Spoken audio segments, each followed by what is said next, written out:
Développement, éducation, lutte contre les disparités, coexistence, le vivre ensemble, les ingrédients nécessaires à la sécurité en Afrique. C'est le challenge que devra relever le continent. Prospérité en toute sécurité. Africa Challenge avec Rima Ruibi. Africa Challenge. Bonjour l'Afrique et bienvenue à Africa Challenge. La guerre qui a suivi l'éclatement de l'ex-Yougoslavie a fait plus de 100 000 morts en Bosnie-Herzégovine entre 1992 et 1995, principalement de Bosniaques musulmans.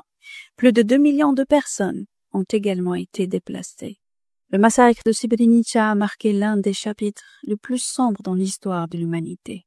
Pour rappel, en juillet 1995, l'armée des Serbes de Bosnie a pris le contrôle de Srebrenica, qui avait été déclarée zone de sécurité en vertu de la résolution 819 du Conseil de sécurité des Nations Unies, et a brutalement assassiné des milliers d'hommes et d'adolescents. La population bosniaque musulmane encore présente à Srebrenica, environ 25 000 femmes et enfants et personnes âgées, a été transférée de force hors de l'enclave.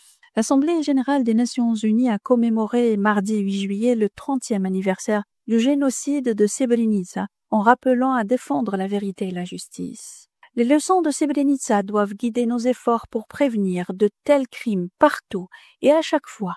Cela inclut le renforcement de la protection des civils dans les conflits et le respect des droits humains fondamentaux, a déclaré le secrétaire général des Nations Unies, Antonio Guterres. Le génocide a un goût de cendre et d'oubli, qui se déroule dans les collines du Rwanda, ou en Algérie pendant le colonialisme de 1830 à 1962, dans les vallées de Bosnie ou sous les bombardements à Gaza.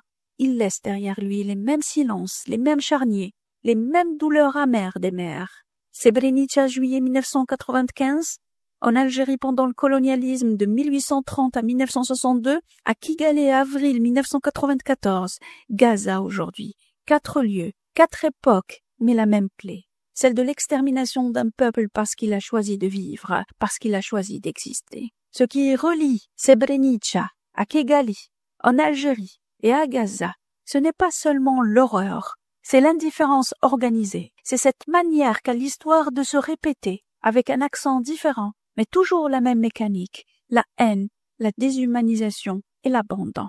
L'Afrique qui a connu la douleur des génocides, elle a appris dans sa chair que le silence est meurtrier. Elle sait que dire plus que jamais ne suffit pas, mais il faut agir. Aujourd'hui, l'Afrique, berceau de l'humanité, peut relever le défi et défier le silence de la communauté internationale. L'Algérie, aujourd'hui, représente la voix africaine, la voix de l'humanité, et parle au Conseil de sécurité afin d'éviter que ces génocides se répètent encore et encore. Je termine ma chronique par une citation de Nelson Mandela. Être libre, ce n'est pas seulement se libérer de ses chaînes, c'est aussi vivre d'une manière qui respecte et renforce la liberté des autres. À bientôt pour une nouvelle chronique et un nouveau challenge.